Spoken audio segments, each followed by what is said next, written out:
বন্ধুরা সবাই কেমন আছো? আমি একটা ছোট্ট ট্যুর করছি বিজাপুর থেকে কর্ণাটকা বিজাপুর থেকে গোয়া। তো আমি বিজাপুর থেকে রাত 3টে নাগাদ বেরিয়ে মোটামুটি 60 কিলোমিটার রাস্তা কভার করেছি। আর রাস্তায় এত ঠান্ডা, প্রচণ্ড ঠান্ডা। হ্যান্ড গ্লাভস নিতে ভুলে গেছি, সেইভাবে রেডি হয়ে বেরোয়নি, প্রচণ্ড ঠান্ডা। তো একটা পেট্রোল পাম্পের পাশে দাঁড়িয়েছি, এখানে মোটামুটি 10-15 মিনিট রেস্ট করব। রাত এখন বাজে, রাত নয়, ভোর হয়ে গেছে, মোটামুটি 5টা বেজে গেছে। তো এখানে দেখি যদি একটু কিছু পাই, আগুন জ্বালিয়ে হাত সেঁকবো।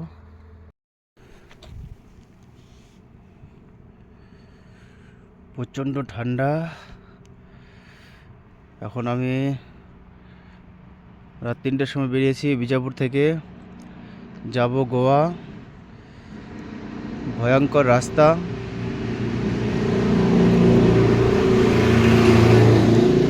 আর ঠান্ডায় হাত জমে যাচ্ছে। হ্যান্ড গ্লাভস আনতে ভুলে গেছি, তাই একটু কোথায় দাঁড়িয়েছি তাও জানি না, একটু হাতটা জ্বালিয়ে নিই একটু গরম করে নিই হাতটা। 2 ঘন্টা রেস্ট করলাম।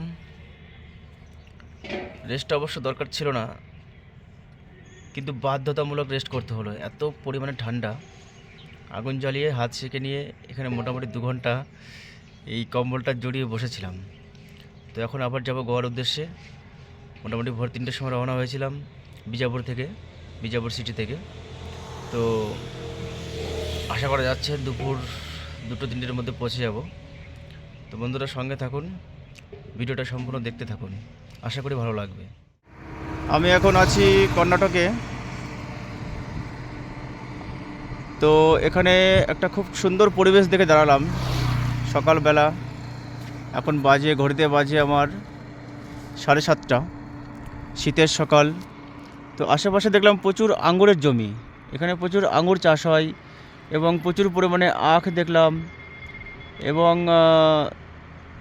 আশেপাশে কয়েকটি পুকুর দেখলাম। পুকুরগুলো প্রত্যেকটা পুকুরে তিরপল দেওয়া, নিচে তিরপল দিয়ে জল ধরে রেখেছে। তো খুব সুন্দর একটা পরিবেশ, সূর্য উঠেছে, খুব সুন্দর লাগছে। এই যে প্রচুর পরিমাণে আঙুর হয়েছে, আঙুরগুলো এখনও বড় হয়নি, সবে ছোট ছোট, মোবাইলে স্পষ্ট বোঝা যাচ্ছে না।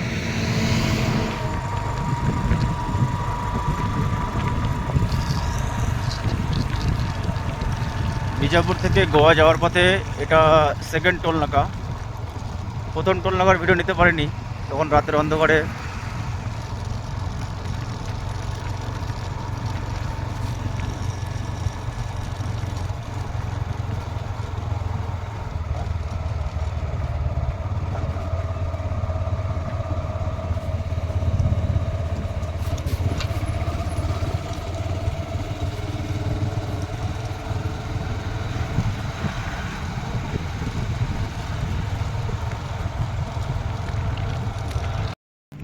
এটা সকালের ব্রেকফাস্ট, আলুর তরকারি, 4 পিস লুচি। এটা এটা কোকোনাট ফ্লেভার, খুব টেস্টি। এটা সাদাটা, এটাও একটা কোকোনাট ফ্লেভারের ঝোল।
এখান থেকে নিপানি রাইট সাইডে, বেলগাভি লেফট, গান্ধীগঞ্জ সোজা এই হাইওয়ে চলে গেল।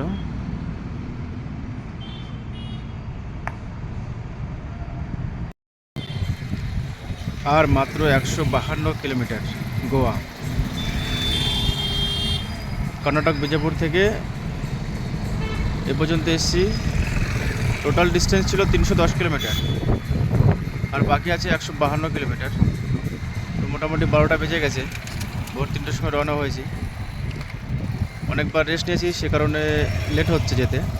অসুবিধা নেই, যেহেতু আমি একা, তো খুব ধীর গতিতে যাচ্ছি। আর এখান থেকে আম্বলিঘাট 68 কিলোমিটার। আম্বলিঘাট প্রচণ্ড জঙ্গল, আর খুব মানে একেবারেই জঙ্গল আর পাহাড়ি এলাকা। তো সেই কারণে একটু তাড়াতাড়ি বেরিয়েছি, যাতে আম্বলিঘাটটা দিন সকালে বেরিয়ে যেতে পারি। যাই হোক, ঠিক টাইম মতো এসেছি, ধীরে ধীরে পৌঁছে যাবো। এখন আছি মহারাষ্ট্রের আম্বলি গ্রামে। ওখানে দাঁড়িয়েছি। রুম থেকে কিছু টিফিন নিয়ে এসেছিলাম, সেই টিফিনটা করব। বেলা অনেক হয়ে গেছে।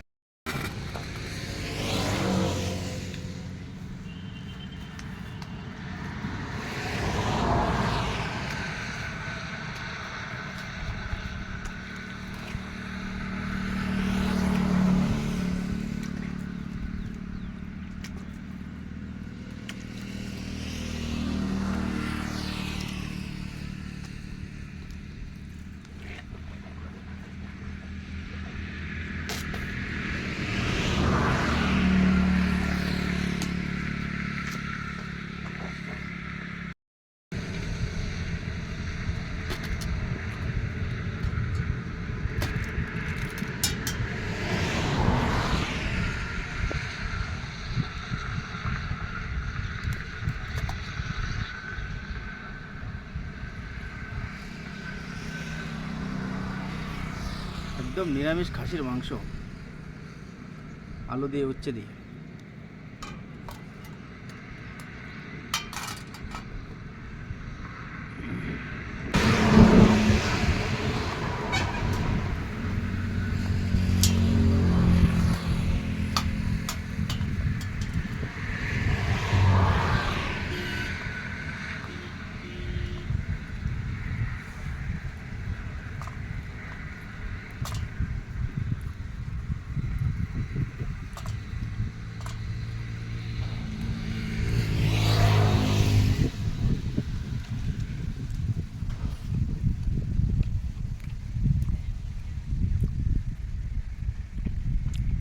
এটা মহারাষ্ট্রের আম্বলি গ্রাম।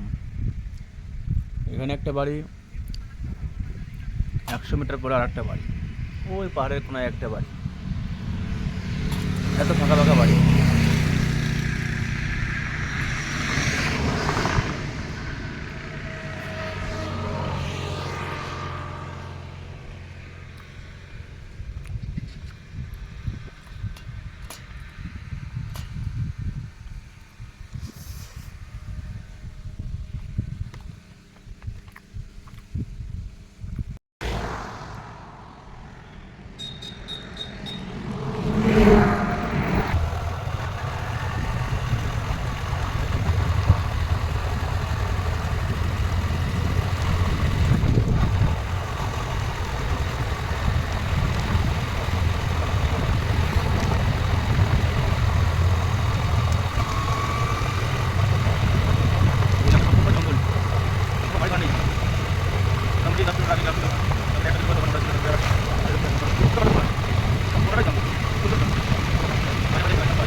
বন্ধুরা রাস্তার পাশে একটু দাঁড়ালাম। এটা হচ্ছে মহারাষ্ট্র গোয়া বর্ডারের আগে। দেখুন রাখাল ফলের মতো, কিন্তু নাকি মাকাল ফল, কি বড় ফল, লাল টকটকে। আরও একটা হয়েছে ভেতরে, এই যে এই যে এই যে এটা কাঁচা, এটা কত সুন্দর লাল হয়েছে। কেউ যদি জানো অবশ্যই কমেন্ট করবে কি ফল এটা।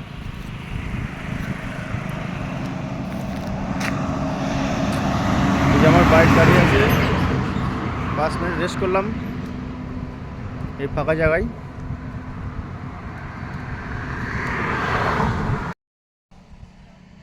আমি অলরেডি পৌঁছে গেছি আম্বলি ঘাটে। আম্বলি ঘাট।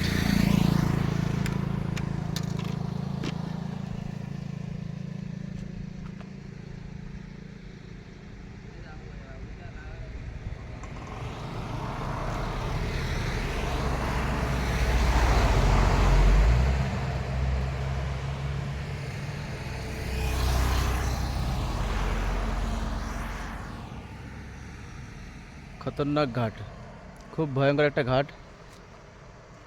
যাতে দিনের আলোতে এই ঘাটটা পার করব, এই কারণেই সকাল সকাল বেরিয়েছিলাম রুম থেকে। দেখেছেন কত খায় পেছনে, এরকম সামনে অনেক আছে। এখান থেকে সবে ঘাট স্টার্ট হলো।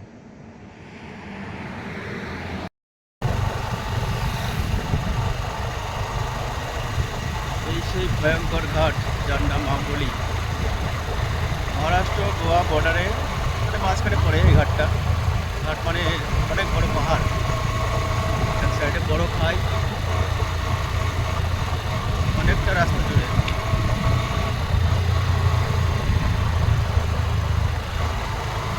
সম্পূর্ণ খাই রাইট সাইডে। পাহাড়ের জল ধরে খাচ্ছে। এখানে পাহাড়ের ঝর্ণার জল খায় না, পরিষ্কার জল। এই সিঙ্গেল রাস্তা, ডান সাইডে কয়েক হাজার ফুট নিচে স্পষ্ট কিছু দেখা যাচ্ছে না খালি চোখে। এই ঘাটটা যাতে দিনে পার করতে পারি এই কারণে সকালে বেরিয়েছিলাম রাত থাকতে। যাক, এই ঘাটটা ভালোই ভালোই পার করতে পারলে ভয়টা কেটে যাবে, যেহেতু আমি একা আছি। রাস্তা, ও ভাই, সিঙ্গেল রাস্তা।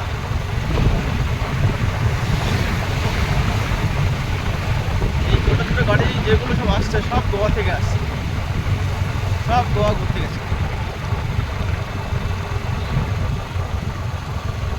কেননা গোয়া থেকে যদি বাইরে বেরোতে হয়, মানে অন্য রাজ্যে যেতে হয়, 3টে ঘাট আছে। একটা আম্বলি ঘাট, আর একটা আছে চারুলি ঘাট, আর একটা আছে কোলাপুরের ওই সাইডে তিলারি ঘাট।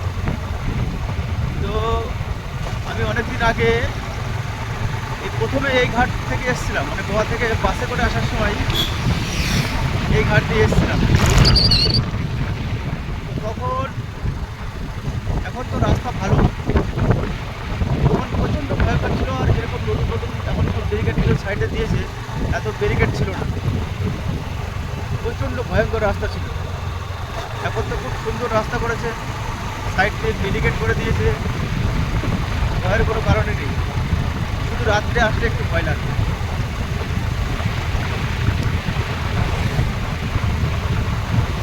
আর একা থাকলে তো ভয় লাগে। বান্দররা একটা খেলা করছে, এদের কাছে যাওয়া যাবে না। কাছে গেলে হয় মোবাইল কেড়ে নেবে, নাহলে মোবাইলের টান কেটে ফেলে দেবে।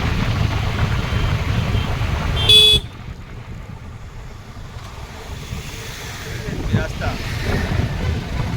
রাস্তার প্রত্যেক মোড়ে বিপদ, প্রত্যেক মোড়ে বিপদ। আর যে সাইড থেকে আর চালাচ্ছে মানে কি রাস্তায় বাইক চালাতে কোনো পাত্তাই দিচ্ছে না। ভাই পাত্তা দিবি না, ঠিক চলে যাবে।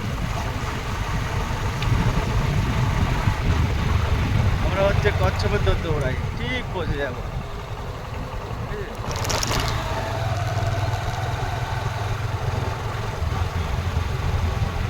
এখানে এতগুলো গাড়ি সব দাঁড়িয়ে আছে। আচ্ছা, এখানে একটা হোটেল আছে, অনেকগুলো হোটেল আছে এখানে। কলিঘাটে নামার পথে অনেক হোটেল আছে, সব ছোটো ছোটো চায়ের দোকান, চাউমিন, পকোড়া, ভালো ঘোরা যায়। আর ডান সাইডে তাকালে একদম মনটা একদম ঘুরিয়ে যাচ্ছে, একটা ভয়ঙ্কর অনুভূতি, ভাবা যায় না।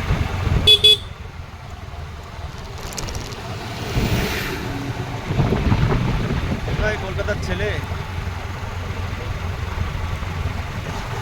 হন্ডা 125 নিয়ে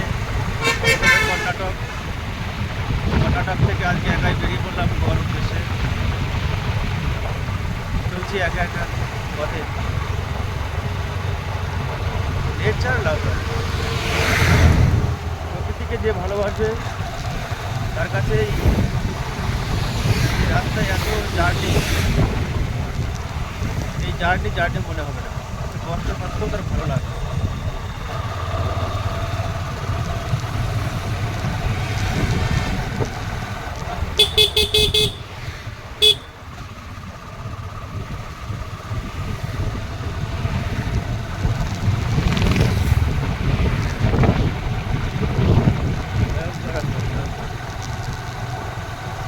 মোবাইল দিয়ে সব জায়গায় দেখাতে পারছি না, আমার কাছে ভালো ক্যামেরা নেই,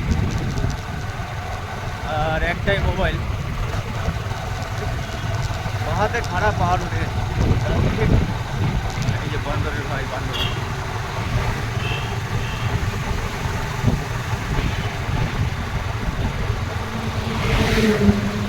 नजर हटी तो दूसरी जगह है भाई।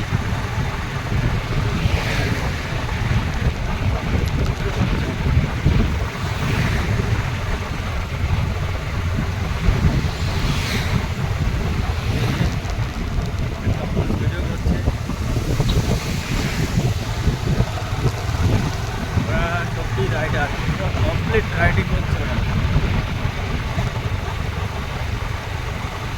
আর আমি রাইডিং করছি এই গ্রামে ও গ্রামে ঘোরার মতো করে। তাহলে কি হয়, যা হয় নিজের আনন্দ নিজের কাছে। ও ঝর্ণার জল পড়ছে রাস্তার উপরে।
ভয়ঙ্কর জঙ্গল।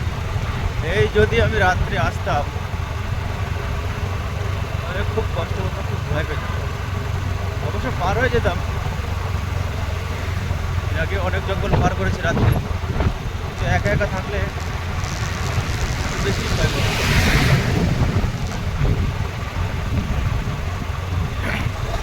অবশ্য আজকে জার্নিটা খুবই শর্ট জার্নি আমার। এই দেখো, ঠিক আছে, তেন্দুয়ার ফটো দেওয়া আছে, যখন তখন তেন্দুয়া আসতে পারে এখানে। ও ভাই, এখন যদি তেন্দুয়া বের হয় আমি কি করবো? কিচ্ছু করার নেই। তবে রাত্রে এই সমস্ত ভয় থাকে বেশি, যারা শিকারে বের হয়, আর দিনে লোক চলাচল করে বেশি, গাড়ির সংখ্যা বেশি থাকে, তাই একটু ভয়টা কম থাকে। যেটা বলছিলাম আজকের জার্নিটা 10 থেকে 11 কিলোমিটার হবে।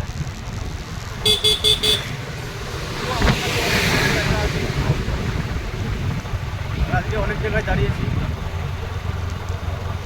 মানে বাইক চালানো থেকে রেস্ট করেছি বেশি।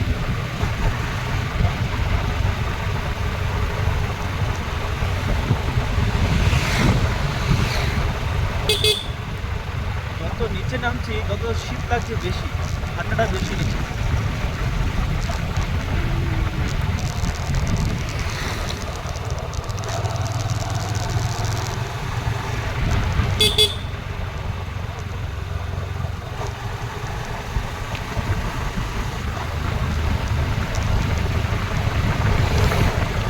সব গাড়ি ঘোরাতেই আসছে।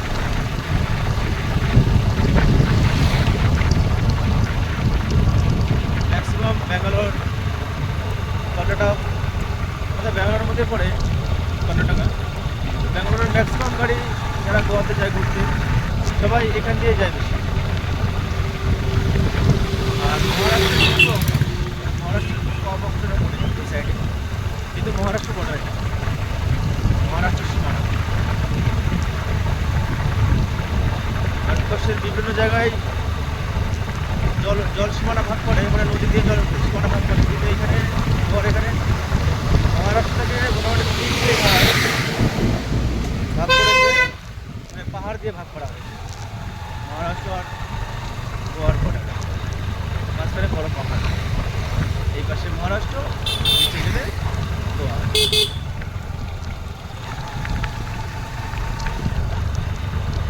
বাবা, এখানে আবার পাথর হলুদ হলুদ পাথর।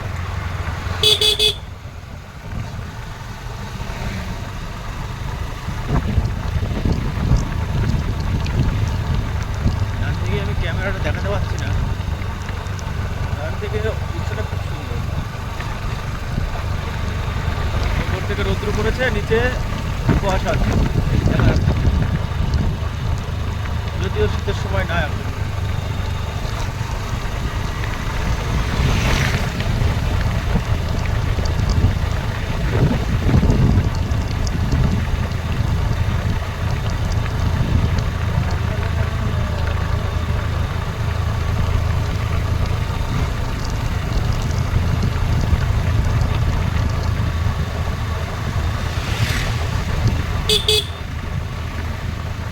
মোটামুটি 15 মিনিট গাড়ি চালিয়েছি, এখনো মাঠ শেষ হয়নি। যারা আসেন নিশ্চয়ই বুঝতে পারছেন কত বড় ঘাটটা হবে, মানে পাহাড়টা কত বড় হবে। অবশ্য দার্জিলিং শিলিগুড়ি থেকে এটা কিছু না, তবুও যারা আসেনি, যেমন আমি, আর আমি ওইদিকে কোনোদিন ঘুরতে যাইনি, দার্জিলিং শিলিগুড়ি যাওয়ার ইচ্ছা আছে, যেহেতু ওইদিকে যাইনি, এখানে কোনো মানে একটা অন্যরকম অনুভূতি। ভয়ঙ্কর এক পাশের মধ্যে একা থাকা মানে সবসময় মনের মধ্যে একটু ভয় ভয় থাকে, একটা অন্যরকম অনুভূতি। যাই হোক, মোটামুটি আশা করা যায় আর 2 ঘন্টার মধ্যে আমি যেখানে যাচ্ছি গোয়াতে আর কি, গোয়া অঞ্জনা বিচে, আশা করা যায় সেখানে 2 ঘন্টার মধ্যে পৌঁছে যাবে।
থেকে উত্তরটা খারাপ হয়ে গেছে। ট্রাকে যদিও বেশি মাল নেই, একদম ডালা ছোট ট্রাক, এই ছোটো ডালা মোটামুটি 3 ফুট ডালা, 3 ফুট মাল নিয়ে তা গাড়িটা উঠতে পারলো না। যাই হোক, কোনো কারণে বন্ধ হয়ে গেছে গাড়ি। তো ওনারা আবার রাস্তার মাঝখানে ডাল ফেলে রেখেছে, কিন্তু ওই পাশ থেকে গাড়ি আসলে বুঝতে পারে সামনে নিশ্চয়ই কিছু আছে। খতরনাক জায়গা। এই রাস্তায় খুব কম ট্রাক চলাচল করে।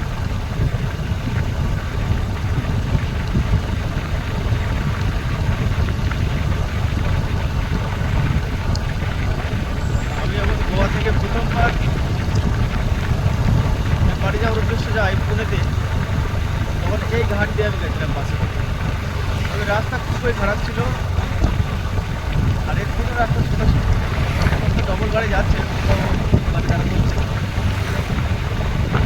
দুটো বাস বা দুটো টরি একসঙ্গে যেতে হবে, একটা গাড়িকে আলাদা করে দাঁড়াতে হবে। এটা বেশি দিনের ঘটনা না, 2016 এটা আমি বেশছিলাম গোয়াতে।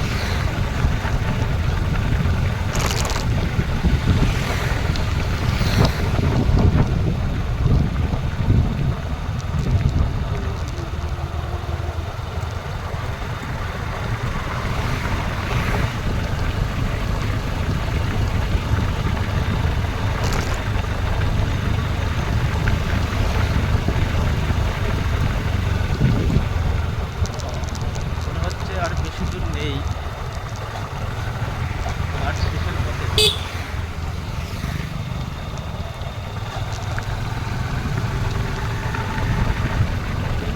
হেঁটে হেঁটে যাচ্ছে।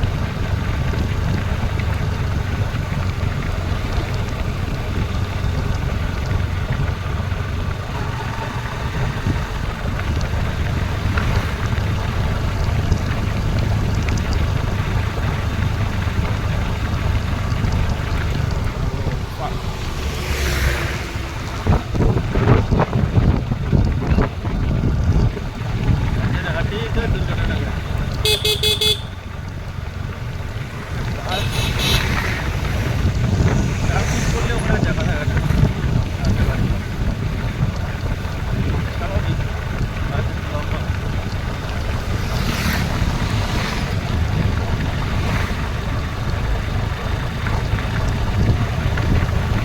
বান তো সব জায়গায় দেখছি বান।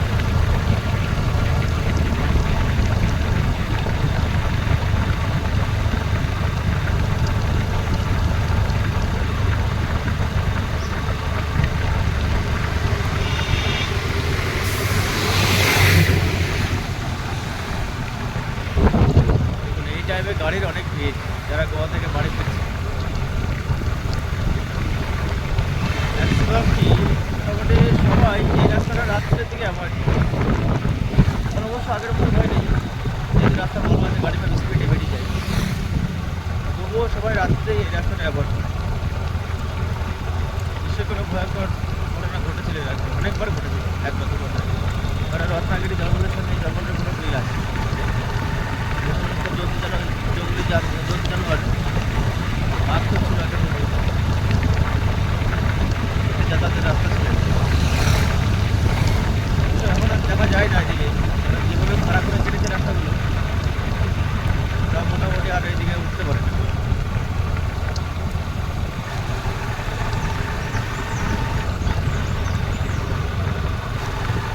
এই যে বলতে টাইগারের জঙ্গলের মধ্যে বাদিকে চলে একদম চিতার ফটো দেওয়া আছে, সাবধান এই এলাকায় চিতা আছে। অনেকে ভাববে হয়তো বানিয়ে বলছে, বানিয়ে না, সত্যি একটা সময় আতঙ্ক ছিল কি এখনো আছে। জঙ্গল তার কেটে ফেলেনি, জঙ্গল তো রয়েছে।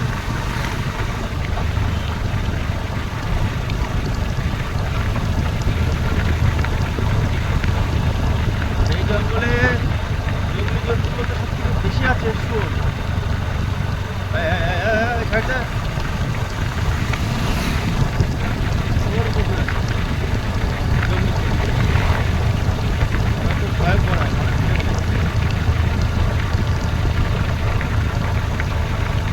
যারা কলাপুর সোলাপুর এই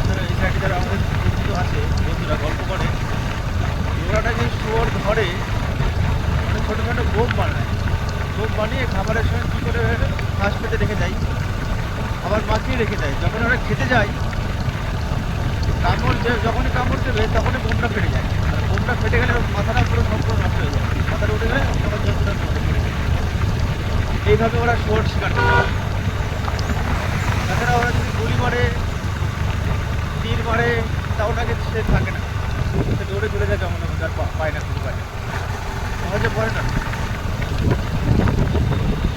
ওরা ভোগ বেঁধে ভোগের সঙ্গে খাবার মিশিয়ে রেখে দেয় চর্বি খাওয়ানোর জন্য। আর ভোর যখন ওটা খেতে যাবে তখন বোমটা বাস করলে জল দিয়ে বুক দিয়ে মাথা দিয়ে উঠে যায়, সমস্ত দেহটা পড়ে গেলে ওরা নিয়ে চলে আসে, গলাটা কেটে একটা তুলে দেয়, হ্যাঁ দেহটা নিয়ে চলে আসে। এইভাবে শিকার করতে হবে।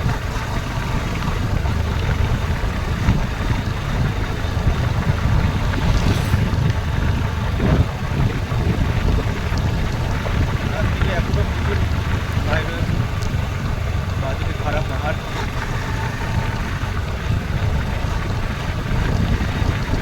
জঙ্গলটা অনেক বড় পাহাড়।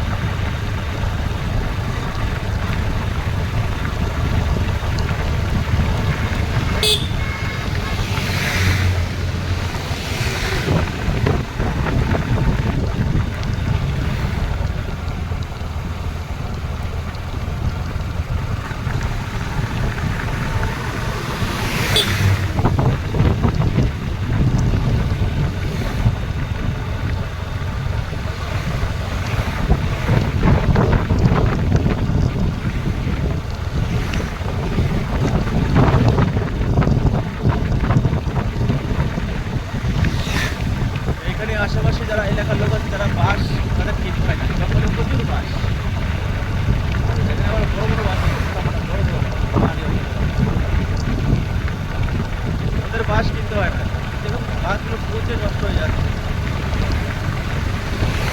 যারা বাস ব্যবহার করে তারা এখান থেকে নিয়ে চলে যায়।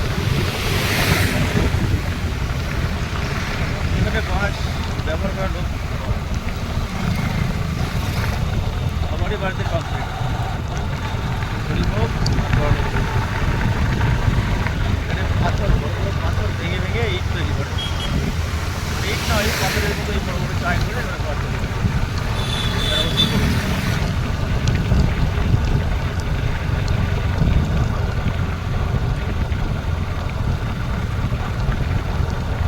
আর কতটা রাস্তা তো আর ঘোরায় না, যে ঘাট।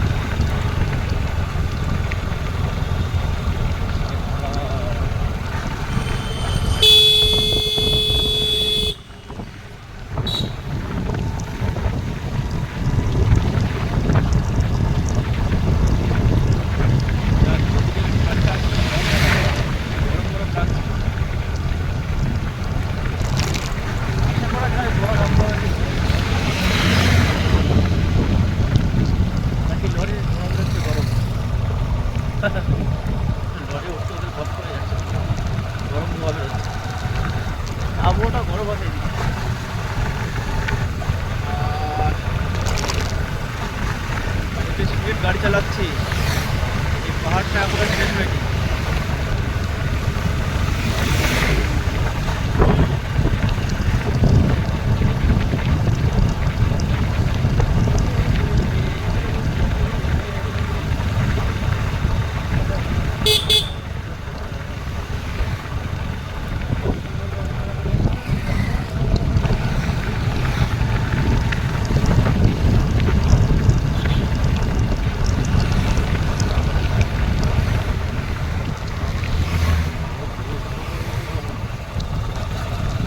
এইবার মনে হচ্ছে নিচের দিকে নামছি।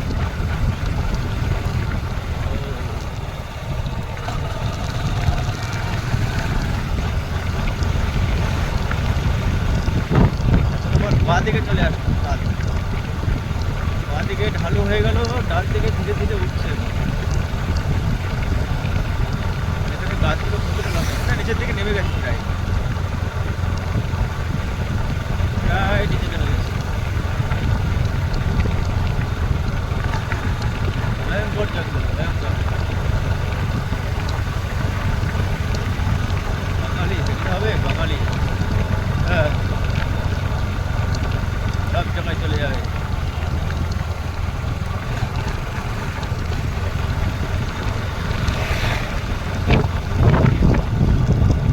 সবাইকে রাইড করার প্রয়োজন আছে। ঘর গ্রাম সংসার সবাই করে, এই একা একা রাস্তায় কয়জন ঘোরে বিভিন্ন রাজ্যে। যারা ঘোরে তারা বোঝে মর্মটা কি।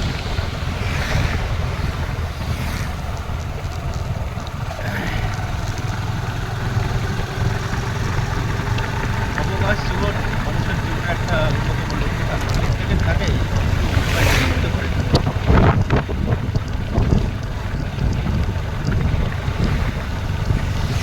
সারা জীবন তো মানুষ কর্মই ব্যস্ত থাকে, অবকাশ জীবন যেমন কজন পাবে।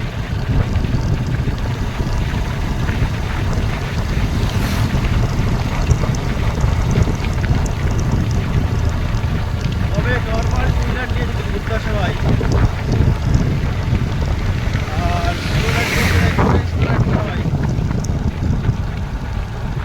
ছোটো ছোটো রাজ্যে মানে টার্গেটগুলো ছোটো ছোটো করে অনেক রাজ্যে ঘোরা যায়, এখানে ক্যাম্পিং করে যদি থাকা যায় অনেক কম খরচায় অনেক প্লেস করা যায়, অনেক কম খরচা। অনেকে বাসে করে ট্যুর করে, ট্রেনে করে ট্যুর করে, কিন্তু ওর একটা মজা আর একটু ট্রাভেল করে ঘোরা এর কোনো তুলনা নেই। তবে হ্যাঁ, রাস্তায় মনে সাহস থাকতে হবে, মনে জোর থাকতে হবে, পারবে সবাই। মনে সাহস করে মনে মনের জোরে বেরিয়ে পড়তে হবে, বড় মার নাম নিয়ে বেরিয়ে পড়তে হবে। জয় বড় মা।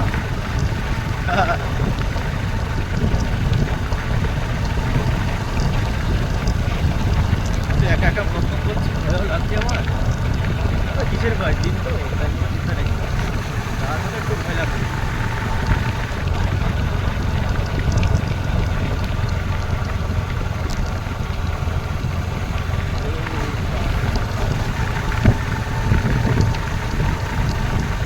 আমাদের ধারতলা নকারি ফুলবাজারে পাতা বিক্রি হয় 100 কোটি টাকা বান্ডিল। এই কী পাতা বলেন আপনি তো ভুলে গেছি।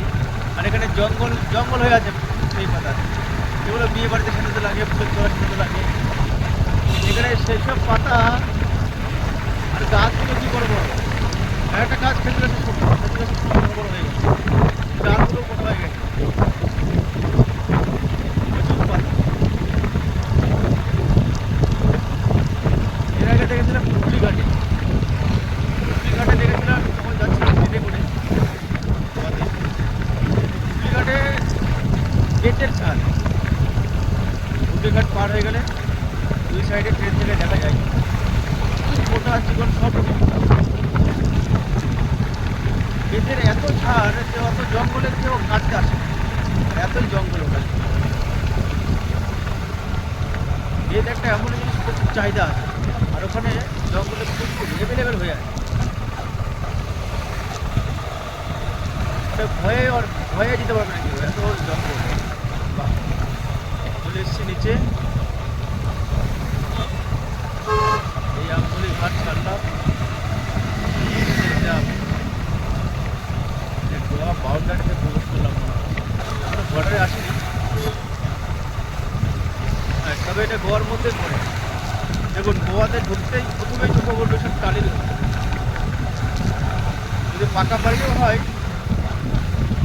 দেখবেন উপরে টালি দেওয়া আছে, এই যে টালি, সব টালি, তা নাহলে ছাদ নোনা পড়ে যায়। মাঝে বৃষ্টি হয়,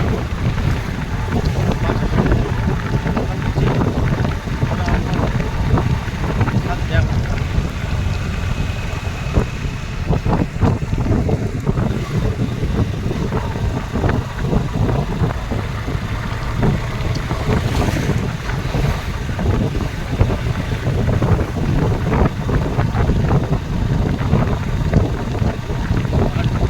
শেষ, জঙ্গল তো শেষ।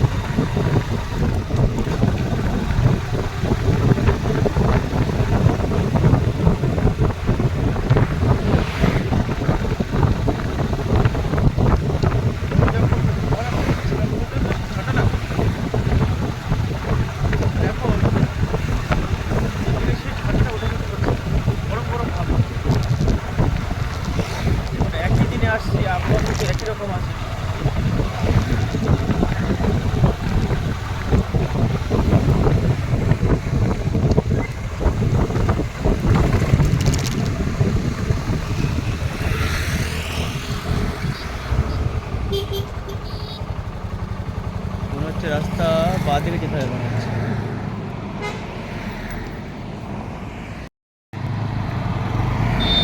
আমি অলরেডি আমার অলমোস্ট গন্তব্যে পৌঁছে গেছি, আর মোটামুটি 30 কিলোমিটার। আর দেখুন বোর্ডে দেখা যাচ্ছে মনোহর ইন্টারন্যাশনাল এয়ারপোর্ট সোজা, পন্ডা সোজা, আর বাম্বলিম এয়ারপোর্ট সেটাও সোজা, আর কারবারটাও সোজা। স্টেট কারবার, বাম্বলিম এয়ারপোর্ট, পন্ডা আর মনোহর ইন্টারন্যাশনাল এয়ারপোর্ট। আর আমি যাব অঞ্জনা বিচ, মোটামুটি এখান থেকে 27 থেকে 30 কিলোমিটার।